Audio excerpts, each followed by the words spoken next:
Professeur de physique-chimie, Jérémy vient de rejoindre cette école privée créée il y a 4 ans pour proposer une alternative au système éducatif classique. Ici, il peut expérimenter avec les collégiens différentes méthodes actives d'apprentissage qui s'appuient sur des projets concrets. La superficie de l'école, vous la connaissez ou pas? Non. Donc en surface fermée, chauffée. Combien? 300. 1600 mètres carrés. Ah, ok. Donc il y a 1600 mètres carrés qui sont chauffés dans l'école. On essaie de déterminer la facture d'électricité de l'école par rapport à tous les appareils électriques qui sont branchés. Vous m'avez fait l'évaluation avec donc toute l'électricité du 3e étage. Maintenant, rajoutez à ça l'évaluation du chauffage. Juste en haut. Non, tout. Donc j'ai commencé en éducation nationale. Je suis toujours en éducation nationale, d'ailleurs, cette année, je suis à mi-temps, dans un lycée. Ce qui se passe, c'est que les choses qu'on leur enseigne, elles n'ont pas forcément de sens. C'est-à-dire que on a le programme qui est là, avec tout un tas d'objectifs qui est bien conçu. Je ne suis pas en train de remettre en question le programme. Moi, je comprends la logique aujourd'hui des programmes. Je comprends pourquoi est-ce qu'on veut les amener là. C'est complètement logique. Mais maintenant, c'est pas clair pour les élèves. Et bien souvent, la façon de l'enseigner, ça leur donne pas le goût. Ça leur donne pas le goût, ça ne fait pas de sens. Et je m'ai été mis en contact avec cette école. L'idée, c'était justement de créer quelque chose où les élèves se sentent bien, ont envie d'apprendre et que ça ait du sens pour eux. Il est possible de travailler avec le programme d'éducation nationale et d'intéresser les élèves et de les passionner. Comment est-ce qu'on pourrait faire pour réduire la facture d'électricité? Qu'est-ce qu'on pourrait trouver comme solution pour le chauffage? On pourrait l'éteindre la nuit, mais on se donnerait le matin. L'éteindre la nuit, mais est-ce qu'il n'y a pas vous connaissez pas un système de régulation automatique du chauffage? Un minuteur? Un Thermostat, oui. Thermostat. Hein, chauffage. Oui, sauf que eux, quand ils crèvent de chaud dans leur classe, nous on n'a pas le chauffage, par exemple. Fabio, si on réfléchit un peu plus largement, parce que là on dépend d'EDF, est-ce qu'il n'y a pas une autre solution? Les panneaux solaires. Panneaux solaires. Panneaux solaires. C'est pas assez rentable. Alors, c'est ce qu'on va faire. On va sortir et on va aller voir l'installation qu'il y a sur les serres dehors. D'accord? Tout de suite maintenant.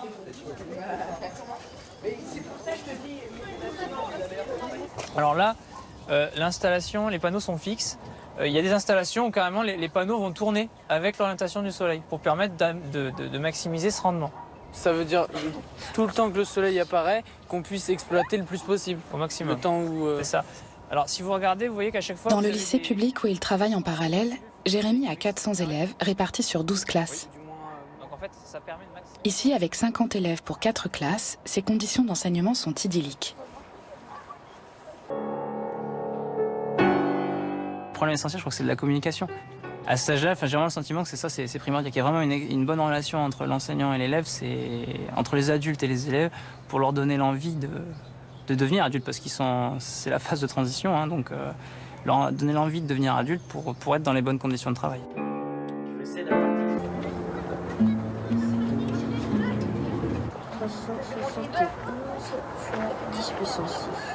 Jérémy est l'aîné de 10 enfants qui ont quasiment tous fait l'école à la maison, avec sa mère ou avec lui comme enseignant. Dans un force gravitationnelle, tu me dis c'est la masse, mais est-ce que c'est la masse que de la Terre? Non, il y a la masse aussi du corps qui se fait attirer. Cette grande famille, sorte de laboratoire d'enseignement personnalisé, l'inspire aujourd'hui pour améliorer la relation avec ses élèves. J'étais en 6e, ça s'est pas très bien passé parce que je me suis pas senti accepté par rapport aux élèves, parce que j'étais nouveau, j'arrivais dans un nouvel établissement, parce qu'on déménageait à ce moment-là, on changeait de ville, donc c'était des personnes que je connaissais pas du tout.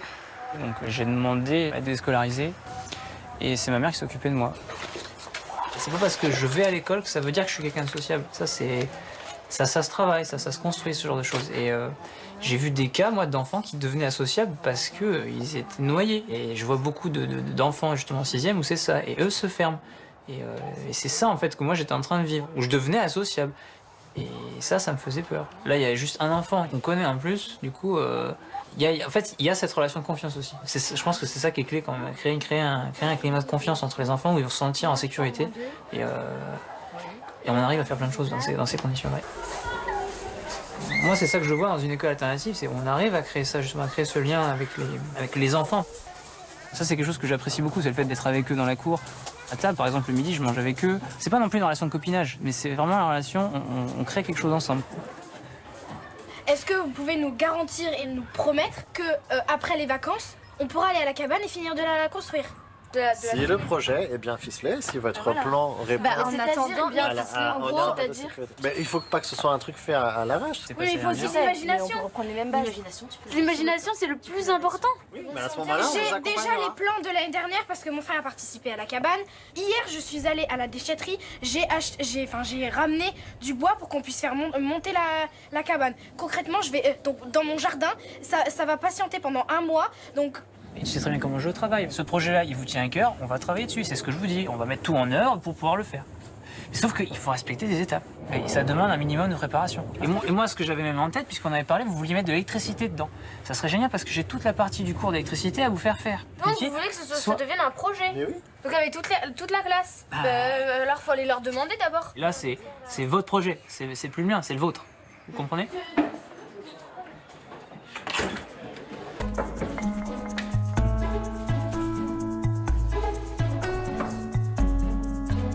Pour ce dernier semestre, Jérémy va travailler avec ses élèves à la fabrication d'un parfum qui sera celui de l'école.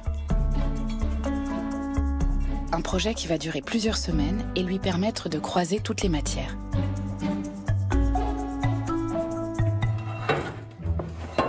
Je vous explique, il y a 3 postes. 3 groupes. Donc un groupe par poste, d'accord? Et poste de travail. Et ce qui va se passer, c'est que vous allez tous passer sur chacun des postes, mais pas la même semaine. Les groupes ne vont pas changer pendant toute la période parfum. C'est ça. Alors, ah bah oui, pour l'instant, quand vous serez avec moi le jeudi, ça sera comme ça. Bien, on apprend à travailler ensemble. Super. Donc, première étape, vous allez partir avec Pierre, ramasser les plantes dans le jardin. Un moyen pour donner plus de sens donc, aux élèves, c'est d'apporter un contexte. Là, comme là, en ce moment, on travaille sur le projet parfum, donc fabriquer un parfum. Comment on extrait l'odeur des plantes et après, ensuite, la composition, comment est-ce qu'on va mélanger toutes ces essences pour arriver à récupérer un parfum. Voilà. non mais attendez, il faut en reprendre. Alors, on va se concentrer sur la menthe et sur le romarin. Non, pas le romarin, est-ce qu'on peut faire plutôt La menthe, du romarin, de la lavande, de la lavande sans fleurs, c'est pas encore le moment, et de la de la verveine mélisse. et de la mélisse. On va pouvoir se faire de la tisane. Voilà, avec tout ça, vous pouvez faire une tisane après. Allez, hop là. Oui, mais ça se fait pas couper comme ça. C'est parti les amis. Ça suffira amplement jamais. Ah bon? Non, Non, Il vous en faut combien de... mais il en faut assez pour en extraire, je crois. mais non, Déjà, mais ça on ramène suffit, je ça. te dis. Merci. En travaillant par projet, ils vont rencontrer des professionnels.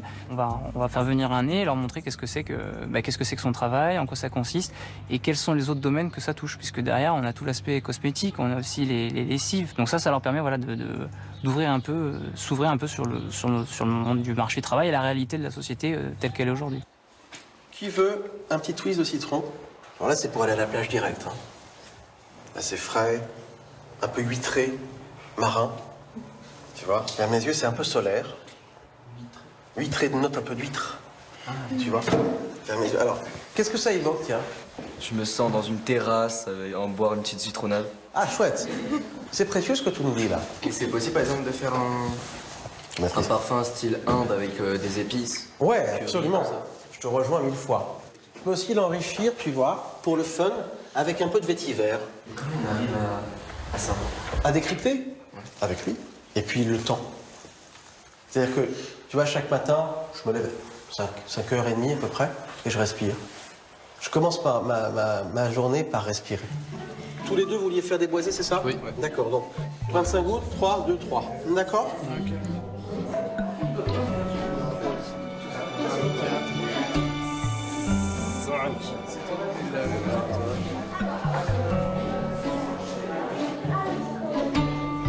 Oh, mais avec tout, il y a rien. C'est complètement... C'est le même. Ça demande du temps en termes de préparation, c'est vrai. Ça demande peut-être plus de temps en termes de préparation parce que là, il y a pas trop de bouquins avec les contenus, donc il faut les construire. C'est ce que j'essaie de faire, donc c'est ramener après tous les objectifs et les compétences qui sont demandées dans l'éducation nationale autour de ce projet. J'aurais adoré être à l'école chez vous. C'est la vie. Ouais, bah oui. En fait, vous avez créé une école dont vous rêviez. C'est ça, au fond de vous.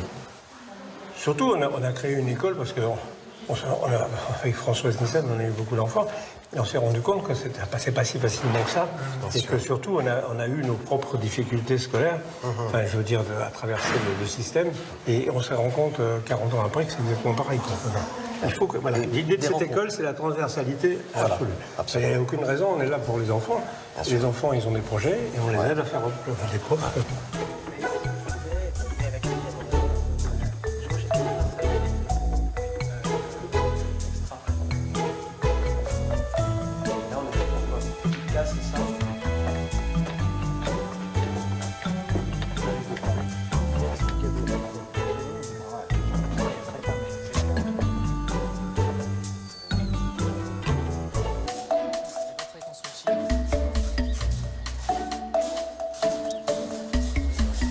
C'est la fin de l'année scolaire. Et pour Jérémy et le directeur pédagogique de l'école, le moment de remplir les bulletins. Ici comme ailleurs, pas de miracle. Quel que soit l'engagement de l'enseignant, tous les élèves n'y trouvent pas forcément leur compte. Lui nous quitte, et je pense que voilà, de le confronter un peu à la réalité, ça va pas lui faire de mal. Oh, moi, je crois que ça lui fera le plus grand bien. Certain. Parce que là, lui, il est dans l'école depuis le départ, donc... non, il a besoin de... sortir de cette bulle, je pense. Je crois qu'il a besoin d'avoir des challenges... Oui, autres. Oui, qu'on peut pas offrir, ça, c'est sûr. Il fait des sports collectifs, et là, il trouve pas son compte, ça, c'est sûr que... Bon, elle s'en va. C'est dommage. C'est vraiment dommage, oui. Je trouve qu'elle... toutes les matières, elle s'investit tout le temps. Elle attend pareil, elle est très autonome, elle attend pas qu'on lui dise quoi que ce soit pour le faire. Les seules difficultés qu'elle va avoir, ça va être l'écrit. À l'écrit. L'écrit, c'est sûr. Sachant qu'elle sera quand même plus évaluée à l'écrit qu'à l'oral, à partir de maintenant. Donc, Nous, on sollicite beaucoup l'autonomie, on sollicite beaucoup la responsabilité des élèves. Et eux, ils ne sont pas véritablement dans cette démarche-là. Voilà. Ça colle pas avec leur façon d'être pour l'instant. Hein. Donc autant qu'ils se confrontent à autre chose. Hein. Parce que ce qui est important, c'est la question de l'apprentissage, qu'est-ce qu'ils apprennent. Et bon, à un moment donné, si on se rend compte ça c'est pas l'idéal pour eux, on va pas leur dire de rester. 1, 2, 3. Vous avez cassé le Oh la cabane. À Arles, quand je vois le potentiel de l'école, il me semble qu'on me met à profit. Oui. Bon, il y a des retours des fois un peu négatifs, mais ça se construit. Mais c'est sûr que ça prend du temps. Et pour construire, il y a besoin d'être dans cette optique. On avance, c'est pas grave, on essaie, on s'est trompé, on recommence. En science, c'est ce qu'on apprend aux élèves. Savoir se tromper, que l'erreur, elle est importante, parce que c'est grâce à l'erreur qu'on avance, justement. Et enfin, moi, ce serait le rêve, sincèrement, que tous les enfants disent « j'ai envie, c'est d'aller à l'école. » Alors oui, je m'inquiète pas, mais ça fait 2 fois d'affilée que vous faites le coup. Mardi dernier, c'était encore pire que ça. La femme de ménage l'a fait. C'est pas une boniche. Et ce que vous allez faire, c'est que vous allez faire le ménage maintenant. J'ai jamais vraiment voulu être enseignant parce que je me disais tous les ans répéter toujours les mêmes trucs. Au bout d'un moment, ça va devenir fatigant. Et en fait, j'ai découvert la relation avec l'élève, le fait de travailler avec eux, le fait d'essayer de construire des choses. Parce que c'est essentiellement les élèves qui la font vivre, cette école. On avance ensemble. Professeur, que l'engagement protège durablement de l'ennui d'enseigner. Oui, elle est là.